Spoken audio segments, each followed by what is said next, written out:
Benki ya Maendeleo ya Kilimo kwa kushirikiana na Wizara ya Mifugo na Uvuvi zinatekeleza mradi wa wavuvi ambao unahusisha ukanda wa bahari lakini ukanda wa ziwa pia.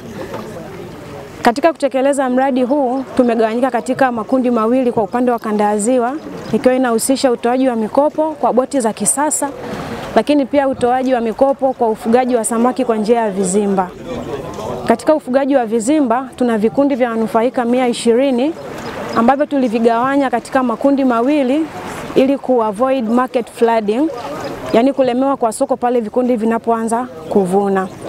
Kwa awamu ya kwanza utekelezaji wa mradi ambapo mradi unahusisha bilioni 25, mradi wa vizimba ukiwa na bilioni 12 na mradi wa boti ukiwa na bilioni 2.6, Benki ya Maendeleo ya Kilimo pamoja na wizara zilianza utekelezaji kwa kutoa mikopo kwa vikundi 50 kwa awamu ya kwanza, ikihusisha mikoa ya Mara, Simiyu, Geita, Kagera pamoja na Mwanza ambayo inabeba portfolio kubwa zaidi.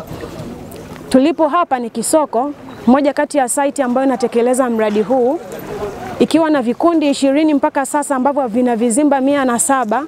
Benki ya Maendeleo ya Kilimo imeenda katika msimu wa kwanza na kuhakikisha kwamba vikundi hivi vimevuna mpaka kufikia tani 389 ambazo zote ziliuzwa ndani ya mkoa wa Mwanza. Hii ni kutuonyesha kwamba bado tunahitaji samaki wengi zaidi kusupply hata katika mikoa mingine. Lakini tunaona future kubwa sana kwa vijana ambao wamefanikisha katika kuchukua mikopo hii. Tukiwa tuna jumla ya wanufaika 3122 kwa awamu hii ya kwanza na ya pili ambayo inaendelea katika utekelezaji. Benki ya Maendeleo ya Kilimo imehakikisha kwamba vijana hawa wameweza kurejesha pesa hizo lakini kutengeneza faida. Katika msimu wa kwanza tuna vikundi takribani 17 ambavyo vimeweza kulipa almost 59% ya mikopo yao, ikiwa ni hatua ya kwanza utekelezaji wa mradi. Ni mnufaika wa mkopo kwa ajili ya ufugaji wa samaki kwa njia ya vizimba. Mkopo huu ulizinduliwa rasmi na Mheshimiwa Rais mnamo tarehe 30 ya mwezi wa kwanza mwaka 2024, ambapo vijana waliweza kukopeshwa, waliokuwa kwenye vikundi waliweza kukopeshwa mitaji kwa ajili ya ufugaji wa samaki, na mimi na kikundi changu tulikuwa ni miongoni mwa watu tuliweza kunufaika na mkopo ule. Tuliweza kupata kiasi cha shilingi milioni 120 ambayo ilitumika kwa ajili ya kutengeneza vizimba na kununua vifaranga pamoja na chakula cha samaki wale. Zoezi lile tulilianza mwaka jana 2024 mwezi wa 4. Tuliwafuga wale samaki kwa kipindi cha miezi 8 na baadaye tukawavuna, tuliwauza wale samaki, tukaweza kupata milioni 84. Sasa hivi samaki tena tushapanda na wana miezi 3.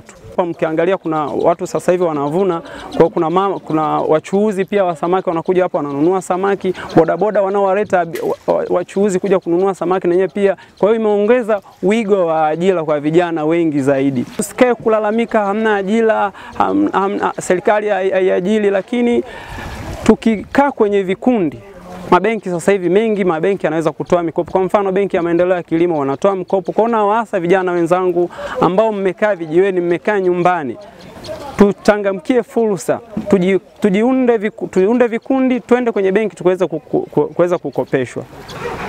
Kikundi cha vijana kazini tupo vijana 5.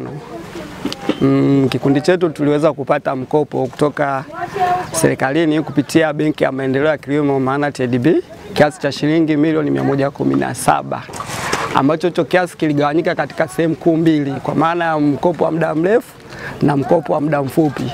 Nikizungumzia mkopo wa muda mrefu nazungumzia cage mnazoziona hapa mbele nyuma yenu hapa, kwa maana ina uwezo kukaa muda mrefu.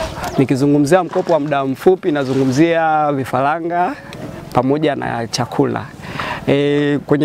Kwenye hiyo milioni 117 iliweza kugawanyika katika sehemu kuu hizo mbili nilizowatajia. Kwa maana vifaranga tuliweza kupata kiasi cha shilingi milioni 12,888 ambayo tuliweza kununua vifaranga 71,600. Na kiasi cha chakula tuliweza kupata tani 21,504.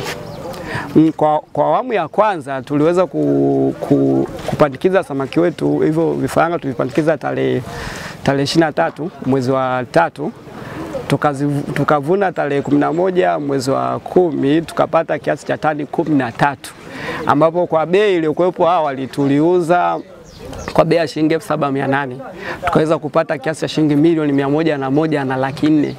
Hivyo tukaweza kurudisha mkopo wote wa muda mfupi kiasi cha shilingi milioni 82, na tukaweza kupata tena mkopo kwa cycle ya pili wa kiasi cha shilingi milioni 67. Na kwa sasa hivi ndo tupo kwenye uvunaji kama mnavyoona hapo nyuma. Na fursa ni nzuri kwa sababu ina uwezo wa kutengenezea ajira, kwanza kutengenezea ajira ya kudumu, na inakupa mtaji wewe mwenyewe binafsi. Kwa mfano nizungumzie msimu uliopita tuliweza kuvuna kiasi cha shilingi milioni 101 na laki 4, tukarudisha kiasi cha shilingi milioni 82, zaidi ya milioni 20 kama kikundi kiliweza kupata kama faida. Na tulivyo sisi watano tukigawa, unaweza kabisa unaona labda umepata kiasi fulani ambacho kinaweza kukusukuma.